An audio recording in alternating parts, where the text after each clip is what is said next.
It's Will Arnett, everybody. Oh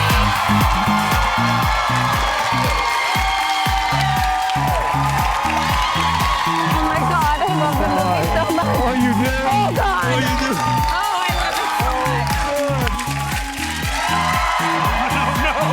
No. Wish mine had gone that way. I know. But it's so hopeful. It is. It's a lot of hope. Hi. What a great. I've never been here. I can't believe I've never been here. I'm soaking it all in. I'm really taking it. I Like your real in the your live audience flesh and your staff, here. all your people, everybody. It's a great crew. It's a really, Yeah, it's nice. It's really nice. we like to call it a non-toxic family, It's good. which is important. Well, yeah. It's a lot to strive for. Are we, a lot of people, I hear this term, people say, well, I have a dysfunctional family. I'm like, get in line. Who doesn't? We all have stuff, right? But we're all here. We all made it to today. I mean, the reason I loved your film so much is because to expect people to cohabitate and nail it and thrive and all of that is so complex.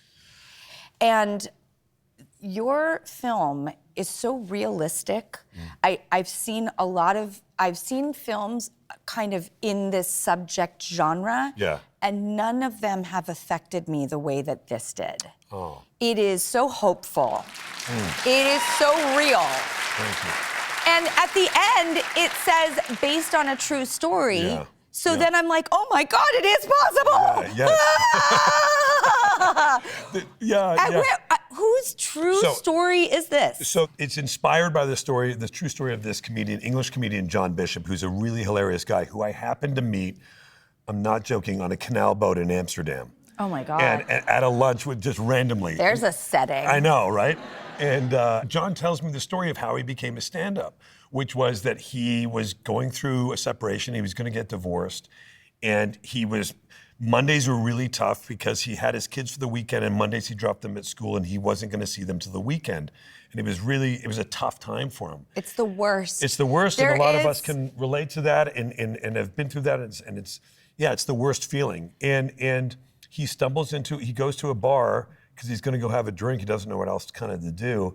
And they're charging a cover because they're doing open mic. And he doesn't want to pay, this is in English, so he doesn't want to pay the £4. So he puts his name down on the list. Never done stand-up, has no connection to it. And they end up calling him. He figures, I'll get in there, sneak in a quick beer, and I'll get out. And they call him, and he goes out. And he doesn't know what to do. And he just starts talking about, for the first time, kind of to himself and to the world, he says, I think I'm getting a divorce. And it sort of sparks something in him. He starts talking, and it allows him to start talking about his life. And so he tells me this story, and I think like, wow, this is amazing. And so that was sort of the genesis of it. And then Bradley came on. And Bradley and you have been friends for decades. Yeah, Is that correct? Bradley and I have been friends about 25 years. We were sort of roommates. We shared this back house in Venice, California years ago. It was very much almost like Three's Company, like our doors kind of opened into each other. And then one property over was Dennis Hopper lived, and we and we were young actors. We'd look and we'd be like, "Do you see Dennis Hopper?" And boy, was I happy. It was so simple. It was such a Now, of course, I'm super happy now, and I couldn't be richer with family and kids and stuff and all that stuff. But it's different. You can't imagine back then what your life can become. The thing that really strikes me about this film also is, and I'm so glad that you had this conversation so that you and Bradley could create this film. Because most of the time when people talk about a film that focuses on the taking apart of a family and then what that does, and this one, I must say, does not end where I thought it would. It just went to a place that I did not expect it to. I didn't think it was going to go to. And I wondered if I had reached a point in my hopelessness or cynicism that I just didn't think it was possible that it could end up where it ends up. Yeah, and it's not a storybook ending in that sense, just for those of you who haven't seen it, but it is. But there's so much hope. It's real. And I also haven't seen two parents talk about how this will affect the kids being together or not being together as in-depthly and realistically as you do in this. It doesn't even feel like a film. It feels like an incredible unveiling of like fly on the wall. Yeah, I mean, again, thank you. We wanted it to feel like a really genuine representation. I think that here's the other thing is like, I always think about this notion that like, there are gonna be times in any relationship, and we've all been there, where it's not gonna be perfect and it's not gonna feel good. And if you say, like this idea that like, I'm only gonna be happy if it's sunny out, well then you're screwed if it rains. You know, and you have to allow that there are going to be moments where it's not perfect, and that's okay. There's a line in it that I can't tell you, but it is one of the great lines I've ever heard in film. I've never heard it anywhere else. And as soon as you see it, start saying it to your friends and lovers, because it's about being something together. It's like a new way in to working on a relationship. That's the best way I can put it. Yeah. And it is dispelling expectations, and it is more based in a real way forward than I've ever seen. And I love this film so much. Thanks. Thank you. As a single mother with 2 kids, I'm not gonna lie, I was like, oh God, this is such a hard subject for me to watch. Like I'm still so raw. Yeah. And yet I went into it and I was like, this is the best movie I've seen about relationships in as long as I can remember. Like, honestly, thank you for putting this out there. It's such a blueprint. It's such a hopeful attempt. We'll be right back. You had never done stand-up before? No. Because you're a comedian. People love you in that genre. You had never done stand-up before? Never done stand-up before. How did you practice? How did you do this? I just started. I can't think of anything more terrifying. Super scary. I've always had such respect for what stand-ups do. It's so scary getting up there. Trying to write funny jokes is really hard. I mean, I could sit down and try to write a proctology exam right here on the show and feel more comfortable than doing that. I think that's the punchline of a joke, but feels like it. Yeah. So I'd never done it. So what I did was last year I started going to the Comedy Cellar here in New York. I would go every night and go up about 3 times a night and get introduced by my characters and as Alex Novak, and started working on these bits that he does throughout the film. He's telling a story about where he's at, about his life. Yes. And then he starts to find his rhythm about what is funny about his life. Yes. And comedy, and that's part of the thing is he gets relief from it. That's what I connected with as well. This idea that comedy can sometimes break the ice, on really difficult subjects. It's why gallows humor is so important in our lives, to kind of sometimes to make fun of it is an entryway for us to kind of take some of the heat off it. And for this guy who's never talked about where he is, he can go up and start telling his truth through comedy. He knows that going up there and joking in front of people is going to make him feel okay. I'm having a quintessential cliche Oprah aha moment right now. Okay, tell me. I think this film has helped me understand about any relationship that you're in. If you don't make yourself happy, why would you demand, expect, and fault someone else for making you happy? Oh my God. Oh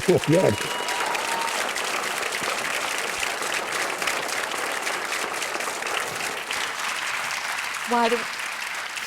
Why do we do this to each other? Don't you make me cry. Don't make me cry on your show. I love what you've done with this. It's like a turn on its head about relationships. And I wish it for everyone. I really do. I wish that personal happiness and wholeness for everyone so that we can bring that to the table. Because so many times we've had the pitfalls of, you are not making me happy. Yeah. And that's so dangerous. Yeah, it really is. I'm snotting, I'm crying. Thank you. I got you. Thank you so much. Yeah. And by the way, I'm I'm so happy for all the wonderful things that have occurred in your life. You know, you lead with a real graciousness about your family. You lead with a graciousness about other human beings. You're a great friend. Again, I've always heard over the decades, oh, Will Arnett. A lot of people just call you Will. I know that's your name. Okay. But it's like, oh, well, Will, you know, Will's coming, you know, and I'm like, Will who? Arnett. I'm like, oh, right, of course. And you have these deep-rooted friendships, and now that's being celebrated because, like, the Golden Globes literally just developed a new category because the podcast world is so big. Crazy. And so the Golden Globes is literally like, let's acknowledge this. Let's have a category for best podcast. Yeah. I also, I saw your friend, Sean Hayes, and I was like, I don't know how you guys have done this. In a very crowded market, you came in and you shot to be the most, you know, highly rated, highly successful, powerful podcast, and you're nominated for the Golden Globes. It's crazy. I mean... It's, by the way, it's called Smartless. Everybody knows it, so I just assume. Honest to God, I'm not kidding when I say that we can't believe it. Most of the time we're like, who wants to listen to us talking to each other and, you know, making fun of Sean? And Jason Bateman, whom I know that you know a little bit. Not only... Well, if you met him, you might not clap so much. Not only, yes, but do you know where I first met Jason Bateman? Okay, hang on. The Viper Room. God, no, but that would have been cool. That's a kind of a good guess. Hang on. At the Vons on Ventura. No, that would have been good too. Okay. And all these places are so probable. Right, yeah. It was on the set of his television show called Silver Spoons with Ricky Schroeder. Remember that? But the fact that people want that, and the fact that we're nominated for a Golden Globe for this thing that we just do that we don't tell anybody, we'd probably do for free, and that we're now nominating this thing, and also my ex-wife Amy's also nominated in the same thing. I know, So, good hang. And Dax is nominated, and it's all these people who are really important people in my life, you know. And I said yesterday, Amy texted us, and she said, you know, something like "Let's party," and I don't have Bateman's number, which is probably a good thing. And then and I said, just give us a shout out when you win, is what I said to her. You know, it's so nice that we get to do this. It's crazy. And that's the kind of relationship we're all aiming for. Yeah. We'll be right back. Well, as a final thought, I was wondering if you would play this little game we like to play here. It's called The Third Degree. Sure. It's pointed questions. Okay, God. They're silly. Shoot. Am I gonna need this? I don't know. Am I gonna need God, this? I hope so. Okay. I hope you cry like a little bitch, because I did. All right. I actually have someone here to conduct the third degree for you. Oh, wow. Take it away. Hi, Will. Oh, my God. It's Sean. Hayes, you're locked out of your house. It's 3 a.m. and you spot a coyote looking at you from across the yard. Which of your fellow Smartless podcasters are you calling to come get you? Me or Jason? Oh, there's nothing worse than being split like that. I'd call Sean. And I'd call Sean for... May I ask why? Yes. He'd be up. Mm-hmm. Because his sleep hygiene is terrible. Okay. He'd be up, and also he's very responsible. But Jason's very responsible too. I have these guys. I have the greatest friends. I have the greatest male friendships. I think I'm so lucky. I remember. By the way, I don't trust people who don't have strong friendships. Yeah. Like, that is such a red flag. So Sean's the kind of guy, he's so thoughtful. He's always sending stuff. You're doing stuff. He'll send you like a care package out of the blue. It'll be at my house, like some sort of nice thing. Jason, one time we were on the phone a couple years ago. I mentioned that my back hurts. 25 minutes later, he shows up with some of those heat pad things, an electric heat pad for me. And I nearly broke down into tears. I was like, you came over to bring this over? He's like, yeah, man, you told me your back hurt. Isn't that sweet? I love it. Yeah, anyway, Sean, definitely not Jason. Okay. Okay. All right, well, Sean, what's your next question? You're eating at a friend's house and notice a small hair in your food. Oh. Do you tell them or discreetly get rid of it? Ooh, boy, depends on how well I know the person, you know? Yes, I agree with like that. a casual acquaintance? No. No. I mean, if I meet, you know, but like a good friend, they're gonna hear about it. So good. All right, Sean, last Sean. question. You and Jason were in the beloved series Arrested Development without me. If it's revived, what character should I play? Oh, if it's revived, Sean would have to play Buster. Does anybody know who that is? Is that? Well, the 5 people who know what I'm talking about, played by the great Tony Hale. He would have to play Buster's brother, because nobody could play Buster like Tony Hale. He'd be Buster's brother. That's the guy who had the glasses and Yes. And I know all of them by their real names. Yes. It's true. I can Tony name Hale. the whole cast. Yeah. So Tony Hale. The incredible Tony Hale. And I know I said those were the last questions, but as a last question, how does it feel to be being recognized and accoladed for a more dramatic performance? And it's such a beautiful performance. Oh, thank you. Thanks. Yeah, it's funny that I ended up making a drama about a stand-up comedian. It feels really good. I feel gratified that people respond to it, and this is kind of always the thing I wanted to do. What's funny is I've ended up, it's kind of in my mid-50s, had this, it's made me feel like a kid again. It's really connected me to what I love to do, and the, you know, Bradley helping me have this opportunity to do it, him calling me and saying, you need to be the guy, I want to do this with you, I want to rewrite this with you, I want to, you know, and I think that you can get there, and really challenging me every day. I've said this before, you know, this character has this sort of metamorphosis as, you know, comedy really affects him and it really changes him. And making this movie changed me in a way, and I helped me, like, being vulnerable in this way, all these things has completely changed my life. It's been awesome. Always leave drama to people who have a sense of humor. Otherwise, you're just torturing people for art's sake. And guess what? I don't want anything to do with that. All right, well, I think you know how I feel. Will Arnett, is this thing on?